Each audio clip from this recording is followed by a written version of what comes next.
Estimados amigos, muy buenas noches. Nos encontramos en su programa Entre Ingenieros, como todos los días, miércoles a las 7 de la noche.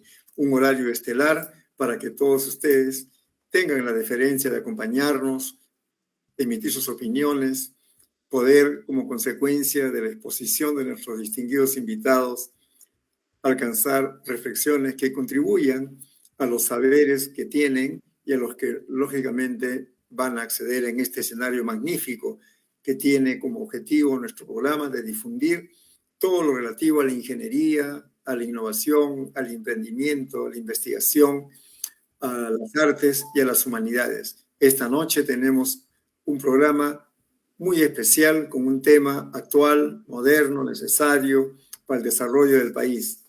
Me refiero al BioGNL para la descarbonización del sector transporte en el Perú. Nuestro invitado especial es el magíster ingeniero Alex Contreras Paredes, quien ha tenido la gentileza de aceptar esta invitación para nuestro programa. Él es ingeniero magíster, ingeniero mecánico, egresado de la Facultad de Ingeniería Mecánica de la UNI. Tiene una maestría en energética también por la Facultad de Ingeniería Mecánica en la UNI. Es gerente general de All Energy Perú.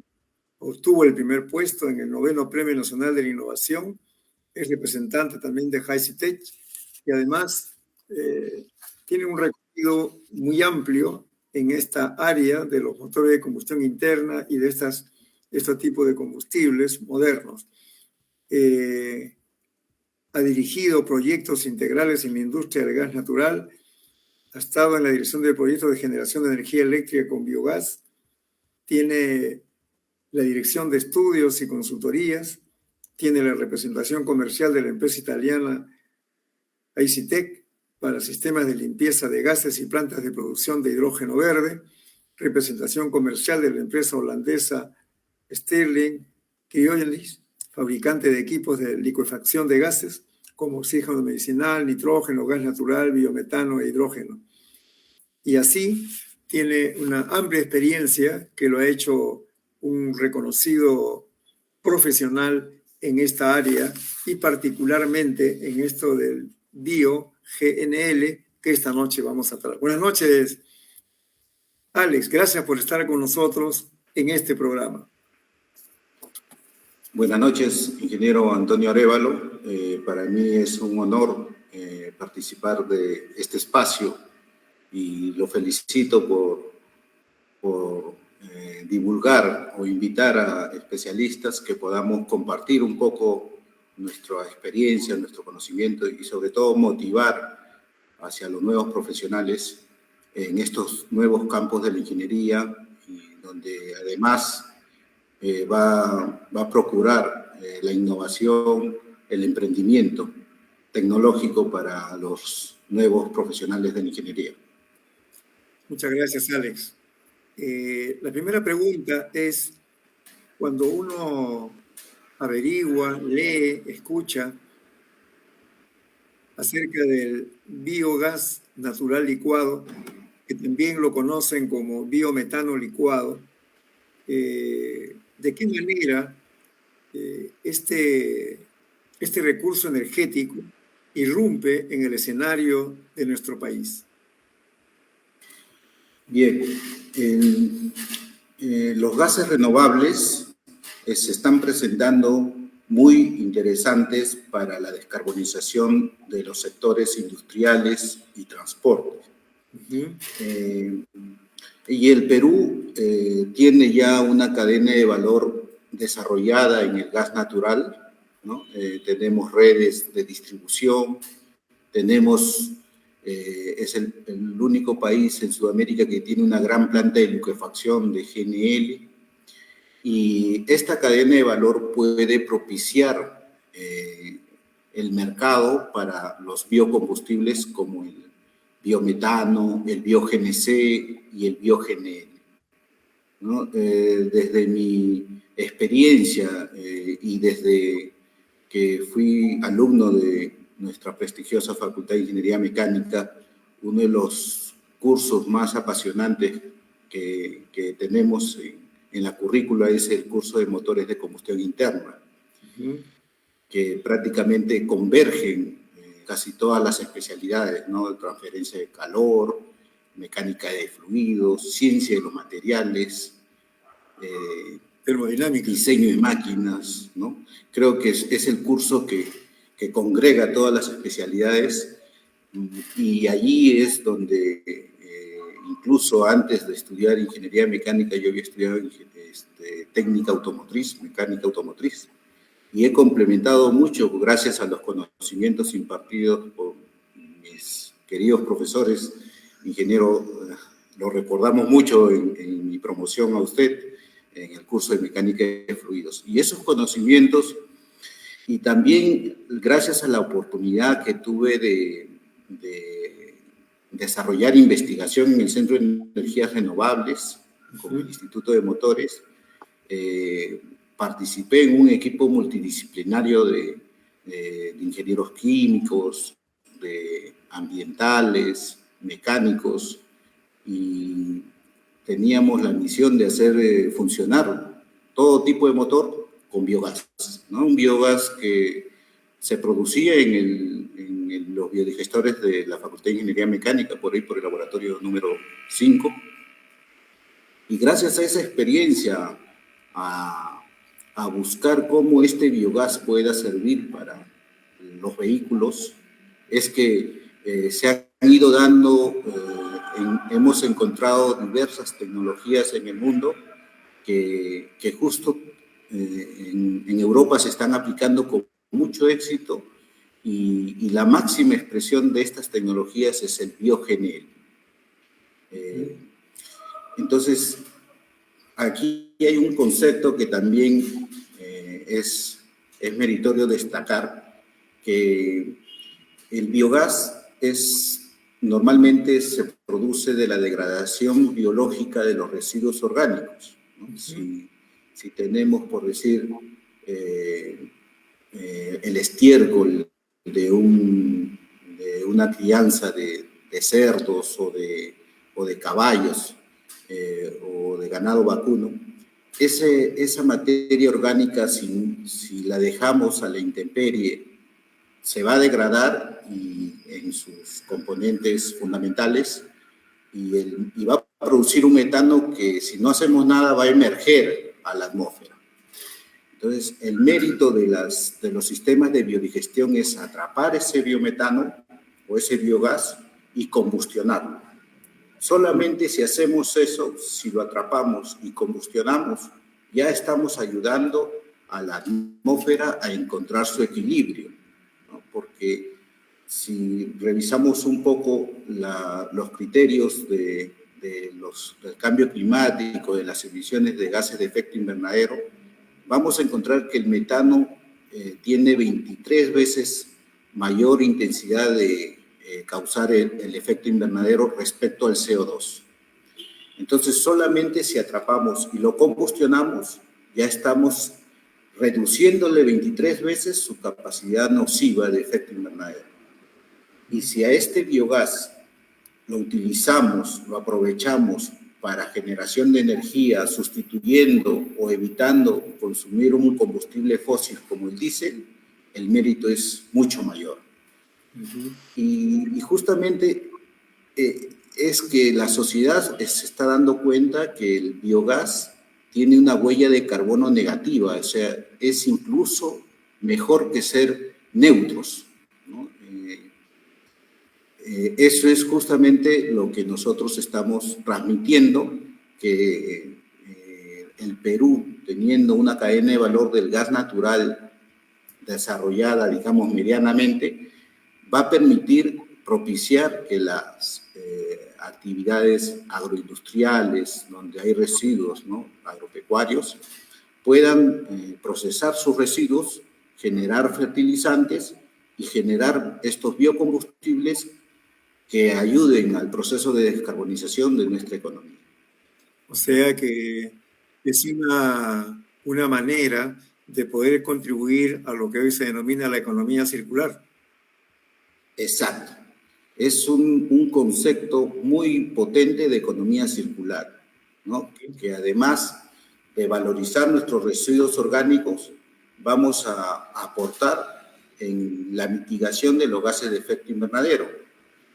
O sea, tiene un gran mérito por ello, pero además, como lo hemos presentado en el concurso de innovación de la Sociedad Nacional de Minería, Petróleo y Energía, además estamos proponiendo que el bio-GNL le mejora la calidad al GNL fósil, o sea, tiene una virtud técnica también, ¿no? Es como lo mismo que sucede con el etanol, que es un alcohol renovable, producido también de las fuentes como caña de azúcar. Es un combustible renovable, ¿no? Y ahora se está mezclando con la gasolina, y el etanol le eleva el octanaje a la mezcla, a la gasolina. Entonces, lo mismo está sucediendo con el bio-GNL, que si hacemos una mezcla con el GNL fósil, le eleva el número de metano, ¿no? El número de metano es un concepto muy equivalente al octanaje de las gasolinas.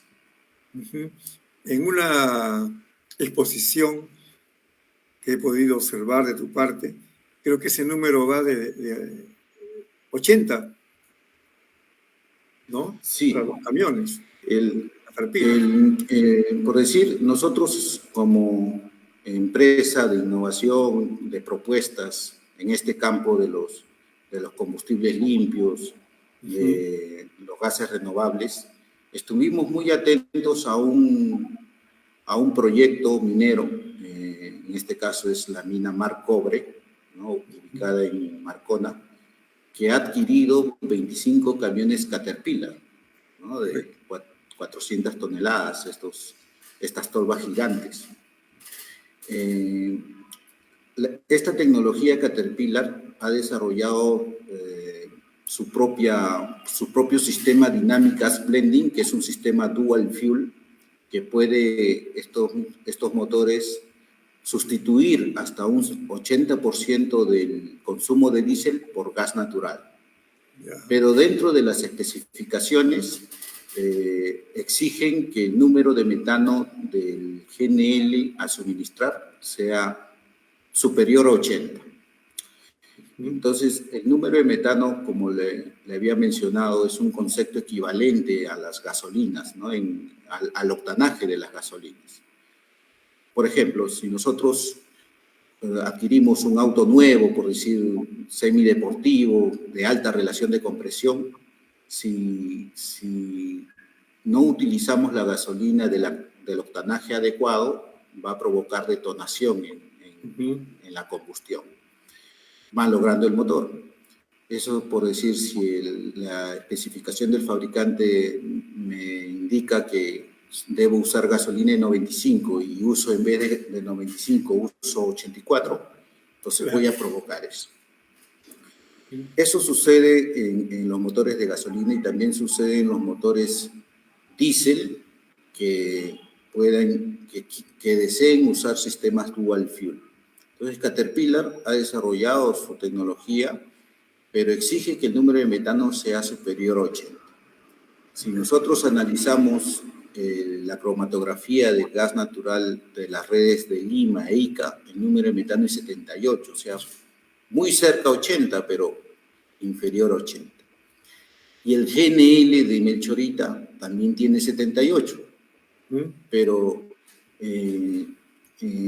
hay otro efecto en el GNL. El GNL es un líquido criogénico, es una mezcla de hidrocarburos que en el interior del depósito es como esta botella de agua, ¿no? En el interior hay líquido y hay vapor. Entonces, se genera una evaporación y la sustancia primera en evaporarse es el metano, porque su temperatura de liquefacción es la más baja respecto al etano, propano, y es el primero en evaporarse. Entonces, el número de metano que tiene que ver con la cromatografía, entonces va reduciendo, se va disminuyendo en el tiempo por la evaporación que sucede en el GNL. Entonces, Por eso es que nosotros estamos explicando y recomendando que el número de metano del GNL sea siempre superior a 84, por decir, para tener la confianza que siempre vamos a estar por encima de lo que necesita el motor. Sí, continúa, Alex. Sí, entonces en este proyecto la mina invitó a una licitación donde se presentaron 4 empresas postoras del rubro combustibles, de distribución de combustibles, pero los 4 postores ofrecían el GNL de Melchorita. Entonces, posteriormente se declaró desierto, ¿no? No cumplían. Entonces, no cumplían con la especificación del fabricante. Y una de las alternativas que nosotros proponíamos para que se use GNL es que se produzca con una planta de liquefacción, que se produzca en Marcona, se instale una planta de liquefacción que produzca la demanda de esta mina. Y ahí, aprovechando que es una nueva planta, se limpia efectivamente el gas y luego se licúa. Esa es una alternativa de solución. La otra alternativa que nos ha permitido obtener este reconocimiento de la Sociedad Nacional de Minería, Petróleo y Energía ha sido producir BioGNL en una granja de cerdos de la empresa Redondos, que está ubicada aquí en Pisco, en la zona de Humay, ¿no? Crían 90.000 cerdos y están produciendo 20.000 metros cúbicos de biogás por día.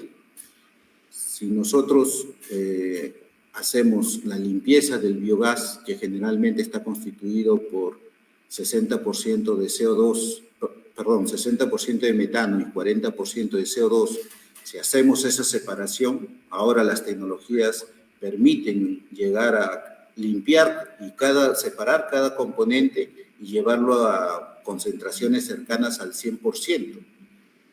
Y tanto el CO2 como el metano tienen un mercado, ¿no? En el caso del CO2 también se puede aprovechar para, por decir, como hielo seco en la industria de las bebidas. También se puede aprovechar en invernaderos para hacer que los vegetales crezcan más rápido. Y en el caso del metano, una vez limpio, lo puedo licuar, lo puedo enfriar hasta menos 162 grados para producir BioGNL. La virtud de este BioGNL, además de ser renovable, es que al tener metano casi puro, 100%, su número de metano o su octanaje, digamos, es el máximo. Entonces, ahí es donde nosotros hacemos esta propuesta, producir BioGNL, que más o menos nos dan, según nuestros cálculos, para producir 10 toneladas día en esta granja, y como la mina necesita 40 toneladas, entonces mezclar con 30 toneladas del GNL de Melchorita, y con esa mezcla, con ese blending, obtenemos un GNL con un número de metano de 83. Entonces, con esa propuesta pueden funcionar esta flota de camiones Caterpillar con esta mezcla, ¿no? Entonces, es una solución técnica y además un ejemplo de economía circular para el sector minero, ¿no? Gracias a esa propuesta que el jurado en este concurso de innovación ha valorado nuestra propuesta y nos ha otorgado el primer puesto en su 9º certamen de innovación. Bueno. Sí, adelante, profesor. Eso es en el transporte, que emplea estos motores diésel de alta potencia. Y en el sector transporte de personas, interprovincial, ¿también se puede emplear? Efectivamente. El transporte de carga, el transporte interprovincial de personas, necesita usar GNL para hacerlo competitivo en sus costos y también reducir sus emisiones, ¿no? Claro. Entonces, nosotros, si usamos gas natural o GNL, ya estamos reduciendo nuestras emisiones de material particulado y también emisiones de CO2. Pero si usamos bio-GNL, como decía, el mérito es mucho mayor. Por decir, el sector gas natural, el GNB, se ha desarrollado muy bien en autos, ¿no? Para taxis, por decir. Claro. El ejemplo de mayor magnitud es el Metropolitano, que está funcionando a GNB. Pero de ahí los camiones de carga pesada, los buses interprovinciales, no está usando el gas natural. Un 100% petróleo. Sí, y justamente el GNL permite sustituir y alcanzar las autonomías de 1.500 kilómetros, similar al diésel, mediante el GNL, ¿no? Entonces, ahí está el reto, que nuestro transporte migre hacia el GNL y también, pero eso va a ser una transición, va a ser por etapas. Entonces, el transportista, lo ideal es que renueve su flota diésel por flota a GNL de fábrica, pero eso implica inversión de capital. Mientras tanto, lo que se puede hacer es que la flota actual de camiones a diésel o buses a diésel pueda usar gas natural mediante sistemas dual fuel, también similar a lo que ha desarrollado Caterpillar para sus camiones mineros. Hay tecnologías para camiones Volvo, Iveco, Mercedes, incluso camiones americanos, International, Freightliner. Entonces, ya hay tecnología ahora que permite sustituir un porcentaje del consumo de diésel por gas natural. Dime, ¿y esa transformación que sería ideal para reducir la contaminación, el calentamiento global y también la rentabilidad, me imagino, de las empresas, es cara la instalación de ese equipo que tendrían que adicionar, adaptar a los motores diésel? Es una inversión considerable, pero sí es asequible, es interesante porque se recupera en 10 meses de funcionamiento. El ahorro ahora con el petróleo que ha subido considerablemente en estos meses de conflicto bélico en Europa, entonces ha subido el precio internacional del diésel, ¿no? Entonces, antes, por decir, nuestras evaluaciones económicas, cuando el diésel estaba en 12 soles el galón, usar GNL le permitía al transportista un ahorro del 40%. Ahora, con el precio del diésel que está en 16, 17 soles el galón, el nivel de ahorro llegaría al 60% de ahorro.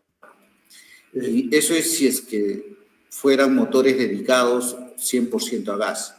Pero con esta tecnología dual fuel, la expectativa es que puedan ahorrar un 30%, un 25 a 30% en costo de combustible. Pero la inversión es alrededor, va a depender del tamaño del motor, de la autonomía de recorrido de los camiones, pero debe estar alrededor entre 10 a 15 mil dólares. Pero esa inversión se va a recuperar al cabo de 8 meses de operación. ¿Y a qué atribuyes tú de que el sector automotriz que emplea este tipo de motores y combustibles diésel no haya tomado mucho interés en hacer esa transformación que le sería rentable, como tú bien lo dices, por el elevado precio que tiene ahora el petróleo? Falta conocimiento, falta difusión de este tipo de tecnologías. ¿Qué está sucediendo? Bien, es un conjunto de factores, ¿no? Siempre nosotros discutimos es el huevo o la gallina, ¿no? Lo mismo sucedió con el GNB. El GNB tuvieron que haber dos estaciones de GNB y recién los autos se convirtieron a gas natural y hicieron colas inmensas para favorecerse de este combustible. Entonces, como la inversión para el GNL es mayor al GNB, ¿no? Si, por decir, un empresario estacionero está acostumbrado a invertir para tener GNB en su estación alrededor de $1 millón, para tener GNL puede ser que la inversión sea el doble, ¿no? Entonces, y además son estaciones que deben ser amplias, porque el mercado ya no va a ser autos, sino camiones. Y deben ser estaciones que están ubicadas en las carreteras. Entonces, el transportista espera que haya una infraestructura de oferta de este combustible para recién migrar a este combustible. Entonces, también hace falta que estas propuestas reciban el apoyo de las autoridades, porque no podemos estar como país subvencionando al diésel, que es un combustible importado, ¿no? Subvencionando prácticamente al mes, se está dejando de percibir al eliminar el impuesto al selectivo al consumo al diésel por la protesta por el alza del precio. El Estado está dejando de percibir alrededor de 400 millones de soles al mes. Y todo eso, lo más efectivo es que esos recursos más bien se empleen en el desarrollo de infraestructura de oferta de GNL y también de subvención a los transportistas para que apliquen estas tecnologías dual fuel en sus unidades. Entonces, falta también un poco más de difusión. Justamente estamos haciendo el esfuerzo de participar en foros, en conferencias, en todos los espacios donde nos inviten. Estamos sustentando esto y por eso también gracias, ingeniero, por este espacio. Pero estamos uniendo también varias empresas para ofrecer la solución completa, ¿no? Además de ofrecer proyectos de infraestructura, también tenemos que ofrecer sistemas para los transportistas, en este caso dual fuel, pero también las empresas que ofrecen las tecnologías en motores, en los kits, también están ya identificándose con esta cadena de valor y, por decir, las marcas Scania y Iveco y como 4 o 5 marcas de empresas chinas están ya con sus unidades aquí probándose. Entonces creo que va a ser... Adelante, profesor. Sí, o sea, es una labor de la academia, del sector privado, y también debería ser una política de Estado. Así es, así es. O sea, usted lo ha mencionado perfecto, la academia también necesita preparar profesionales en este campo, sobre todo en el campo de la criogenia, del GNL y los equipos de la criogenia. Es un campo muy especializado, que la universidad, la academia necesita preparar profesionales en este campo, ¿no? Y también el Estado necesita que las autoridades vean que esto ya se está aplicando en Europa y también preparar profesionales en el campo de gestión, ¿no? Por decir, en mi caso, como le decía, yo he sido investigador, he encontrado tecnologías para esta cadena de valor del GNL, pero por más que sea una máquina excelente, tenemos que demostrar al inversionista que hay una recuperación de su inversión con índices económicos, ¿no? El BAN, el TIR, el payback, ¿no? Para que el inversionista se anime a apostar por estas tecnologías.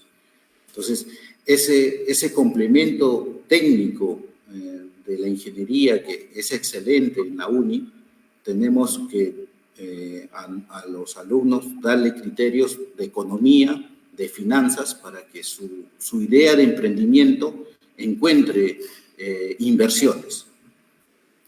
Entonces, también la interacción con egresados o profesionales de otras especialidades, por decir, nosotros interactuamos bastante con economistas, porque los inversionistas tienen sus asesores financieros y tenemos que convencerlos a ellos también. Entonces, eso implica saber, claro, la tecnología, la ingeniería, ¿no?, los procesos, pero también tener conocimientos en economía.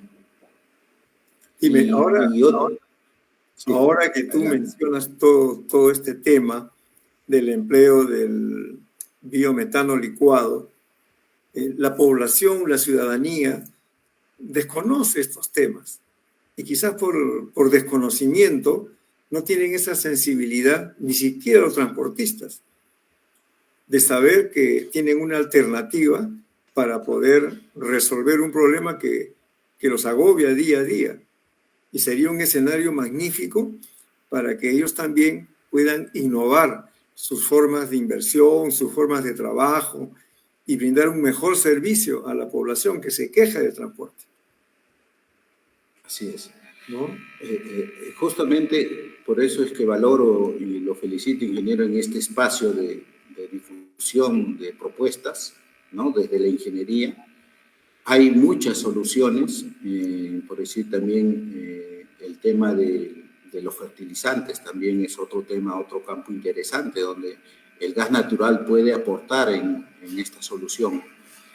Y en el tema del transporte, ¿no?, donde el Perú importa $7.000 millones al año en diésel y prácticamente exporta el gas natural, un combustible limpio, económico, pero recibimos muy bajo precio como regalía, ¿no? Así es. Este combustible deberíamos hacer que cambie nuestra matriz energética en el sector transporte por gas natural.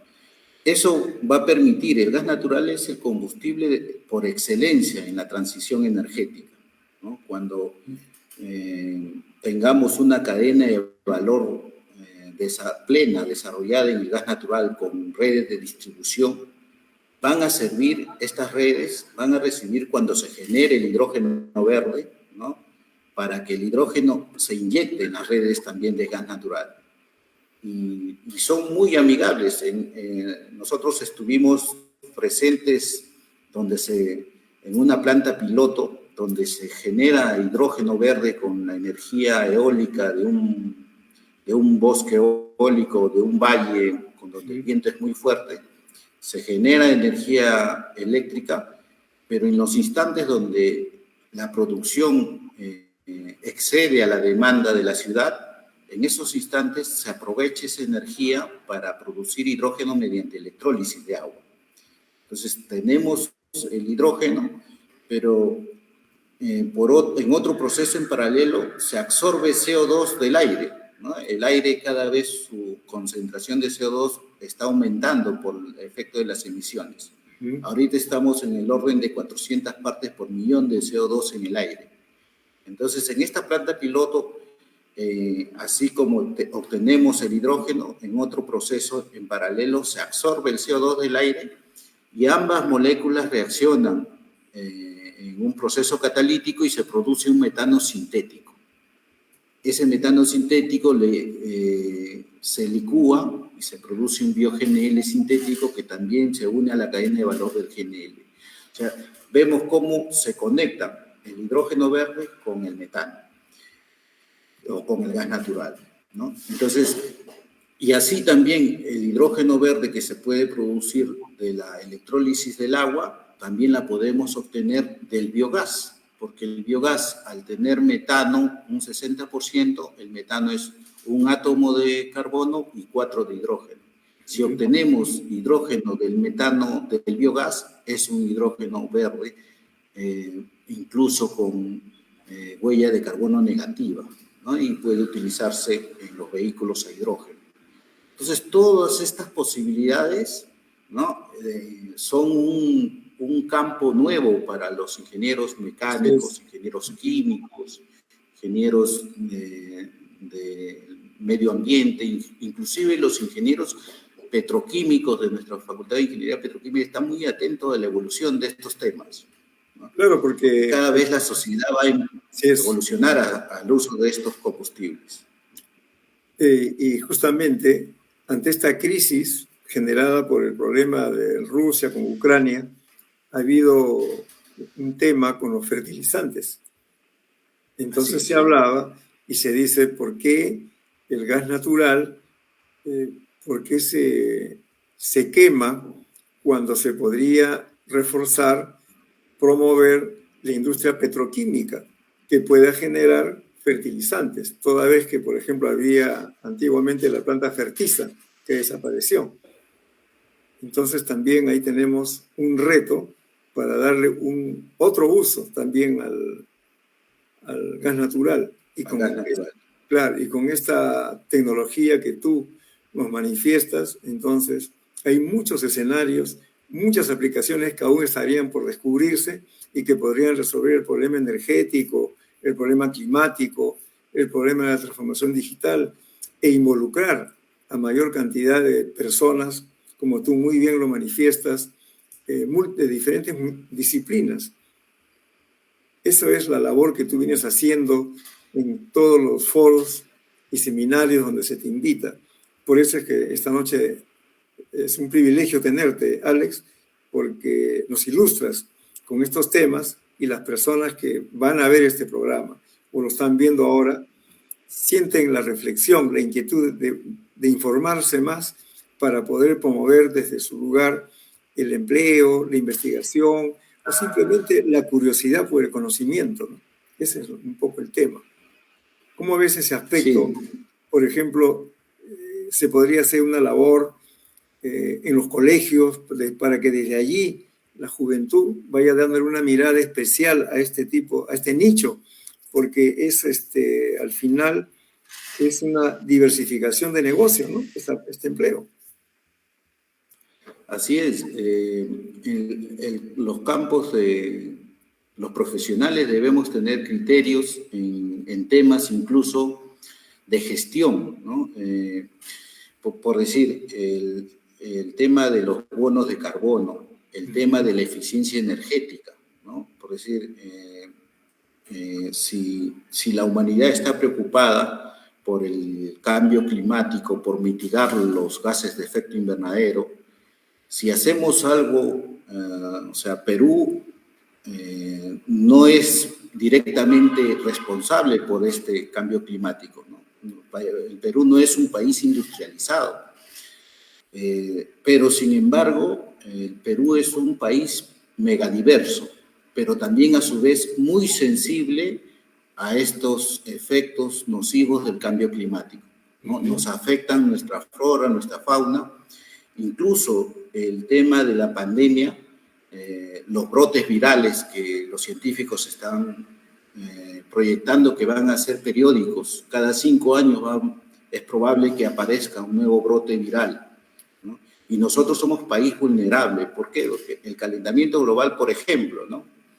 El aumento de la temperatura está provocando el deshielo de nuestros glaciares, ¿no? Eso es probable que las capas internas o que han estado cubiertas, digamos, por estos nevados, queden expuestas y se reactiven virus que han estado almacenados miles de años allí. Entonces, nos vuelve vulnerables y, por lo tanto, nosotros como ciudadanos tenemos que gestionar los fondos que los países industrializados depositan por exceder su cuota de emisiones, y Perú debe gestionar esos fondos para que se inviertan aquí, ¿no? Hace poco participamos en un foro en Italia donde propusimos eso. invitamos a los capitales que se inviertan en Perú, porque Perú está en una región sin amenazas bélicas y además tiene el recurso, en este caso el gas natural, que necesita de plantas de licuefacción, necesita inversiones y necesita flota de vehículos que usen este combustible, y el inversionista que venga aquí a invertir va a tener mejores beneficios económicos, y además el efecto global, ¿no?, va a ser mucho más poderoso. ¿Por qué? Imaginemos una industria en Europa, por decir, que ya es eficiente, ¿no?, que es moderna y eficiente. Tratar de subirle su eficiencia en 1% puede implicar grandes sumas de capital, porque ya son tecnologías de última generación. Sin embargo, con ese mismo recurso financiero puede venir aquí al Perú y aumentar la eficiencia de repente a 100 fábricas. 100 fábricas que se eleven, con el mismo recurso financiero, se eleven un 10% cada uno su eficiencia. Entonces, el efecto global, con el mismo capital, estamos logrando un efecto multiplicador, pero estos criterios nacen de profesionales que van a reflexionar todas estas posibilidades y tienen que sustentar ante estos foros internacionales para que los capitales vengan y se inviertan aquí, ¿no? Esa es justamente la reflexión que quería transmitirles, ¿no?, a través de su programa, que lo felicito.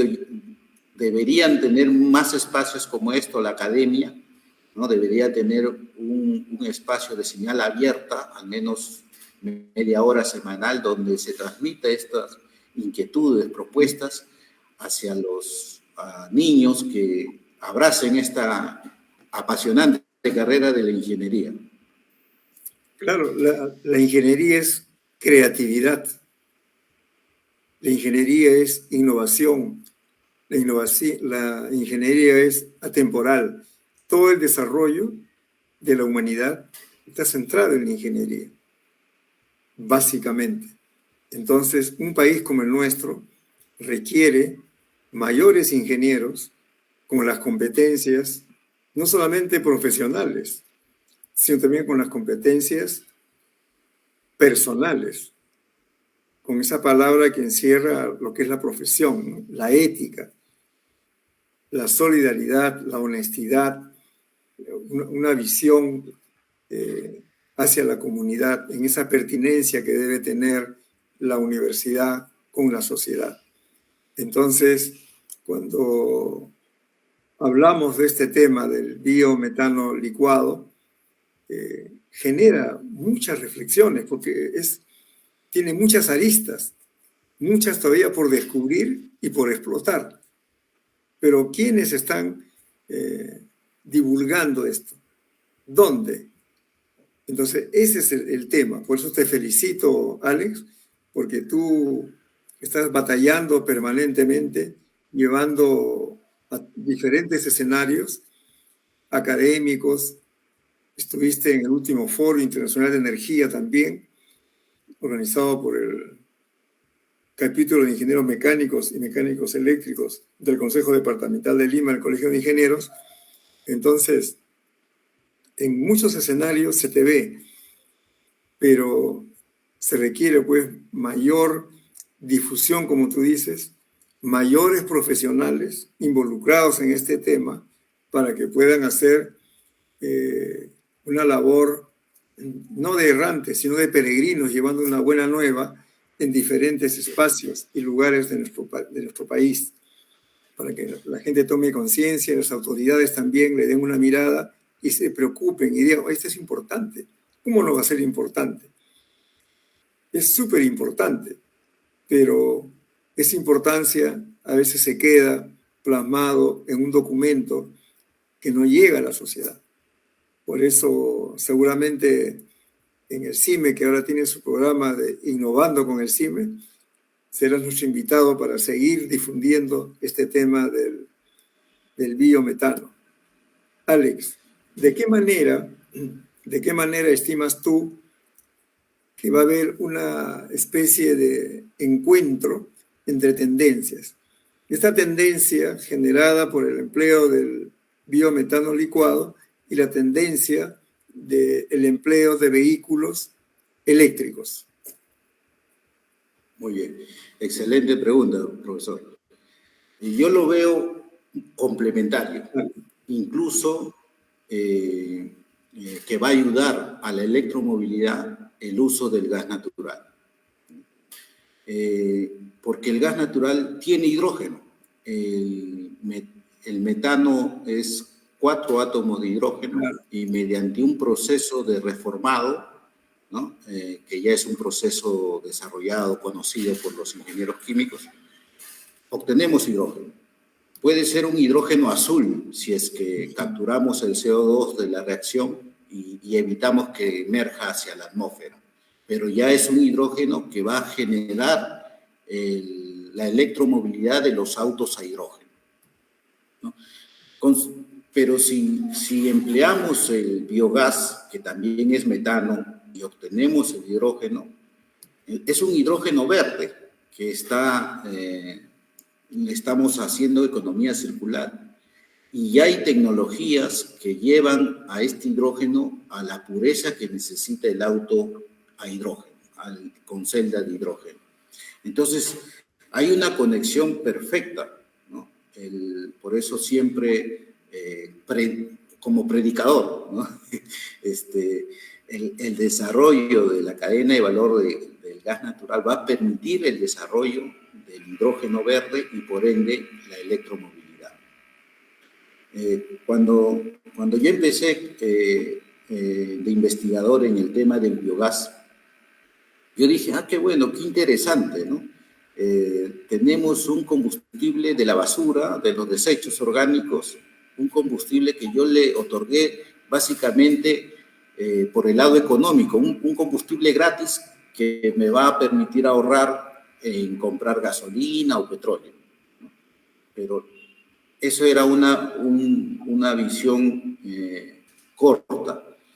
Cuando ya, gracias a la especialización en la maestría que tuve la oportunidad de seguir en la facultad, entendí que el mayor mérito del biogás, cuando uno atrapa el biogás y combustionar, es que reducimos 25 veces o 23 veces su efecto invernadero del metano. Si uno hace un balance entre estas tecnologías de biodigestión y la reducción de su nocividad o de efecto invernadero, es prácticamente uno lo lleva al equivalente de un bosque, ¿no? Y cuando desarrollamos, participamos en el hipódromo de Monterrico, que ya estaba generando biogás con el estiércol de los caballos, encontramos que capturar 150 metros cúbicos de biogás y utilizarlo en un grupo electrógeno equivalía a haber reforestado 50 hectáreas de un terreno desértico. Su beneficio ambiental de esta planta, que era solamente 1000 metros cuadrados, equivalía a 50 hectáreas de un bosque. Justo coincide con el tamaño del campus de la UNI. Imaginemos el campus de la UNI llena de árboles, ¿no? Ese mismo beneficio ambiental representa esta planta pequeña de captura de biogás en el hipódromo. Entonces, cuando nosotros hacemos una regla de 3 simple con el proyecto de biogás de Redondos, donde se produce 20.000 metros cúbicos de biogás, prácticamente es un distrito de 7.000 hectáreas, como todo San Martín de Porres, llena de árboles. Ese es el efecto beneficioso. Y yo creo que esos mensajes o esas identificaciones hace falta transmitir a la sociedad para que se identifique con estos proyectos de energías renovables de biogás, ¿no? Si nosotros, nuestras aguas servidas, nuestros residuos municipales, lo utilizamos, lo procesamos para generar fertilizantes y generar combustibles renovables, prácticamente es como tener un departamento llena de árboles, ¿no? Ese es el efecto beneficioso hacia el medio ambiente. Justamente el ama de casa, la gente que no es del área de la ingeniería, pero que diariamente ellos desechan residuos sólidos. Y comentaba con un profesional de que el 30% de esos residuos es dinero, porque podrían hacer compost, podrían negociarlos si se forman grupos, equipos de vecinos y comienzan a hacer un emprendimiento. Y si algunos de allí tienen la posibilidad de hacer biodigestores, imagínate, ¿no?, lo que podría generar en esa comunidad. Entonces falta difusión, falta llegar hacia ellos, hacia los alcaldes, jefes de región, hacia las autoridades, para sensibilizarlos y poder poner en marcha esta labor tan encomiable que vienes haciendo tú y que no se pierda como una voz en el desierto, sino que tenga un eco. Y por eso tenga seguridad que en la universidad, a través de la Oficina de Proyección Social, donde estoy, tendrás también un megáfono gigante para que te escuchen. Y este programa también pretende ser ese espacio a través de la cual profesionales como tú puedan llevar a la población, hacia los estudiantes, profesionales y todas las personas que nos escuchan y nos obsequian su presencia todos los días miércoles, invitarlos a una reflexión e invitarlos a organizar una reunión para que ellos tengan también la posibilidad de descubrir un nuevo nicho en esta diversificación económica, tecnológica y al final de calidad de vida para todos, ¿no? Ese es un poco el tema, Alex. Tus palabras finales acerca de este tema y por qué todos deben, en conclusión, como corolario de esta entrevista, por qué la sociedad, por qué la industria y por qué el sector de transporte terrestre y marino, porque también tengo entendido que en el transporte marino se emplea y es un espacio para el empleo de este bio-GNL. ¿Por qué tendríamos que emplearlo y qué tendríamos que hacer más para que esto pueda tener mayor acogida, mayor mirada, mayor reflexión?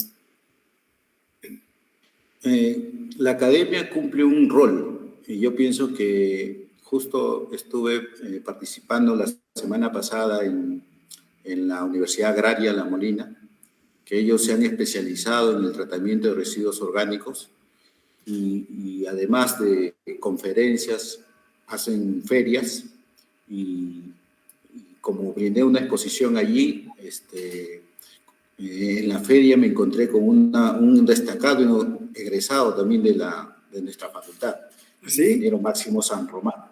Ah. Y él me escuchó mi charla, entonces se ha interesado en el tema y esperamos aunar esfuerzos para que esta propuesta se ejecute.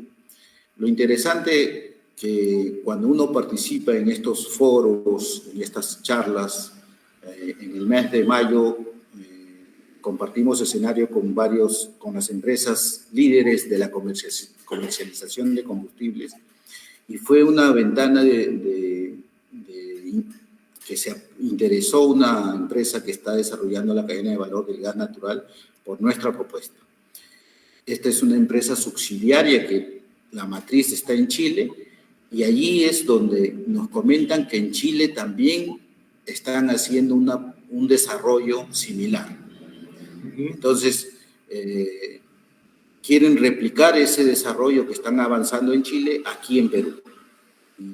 Ya estamos conversando para recibirlos aquí en Perú y también nosotros visitarlos en Chile. Sí, yo leí un artículo, que en Chile también estaban generando este tipo del bio-GNL, de los recursos orgánicos de los cerdos, ¿no? Así es. Es una empresa chilena que estaba haciendo eso. Muy similar a la propuesta nuestra. Claro. Yo me enteré en este evento, ¿no? Porque justamente el compartir conocimiento, ser abierto, ¿no? Antes los profesionales éramos muy cerrados en compartir nuestro conocimiento porque pensaban que de repente era secreto. Pero no, ahora en estos tiempos hay que compartir, hay que relacionarnos y ese más bien va a ser un reto para seguir investigando, seguir encontrando tecnologías para que brinden la solución a la sociedad. Entonces, así es que estamos teniendo estas conversaciones con los homólogos de Redondos en Chile, que se llama Maxagro. Entonces, para que la tecnología que se aplique aquí, se aplique allá también. Entonces, el beneficio va a ser el más óptimo.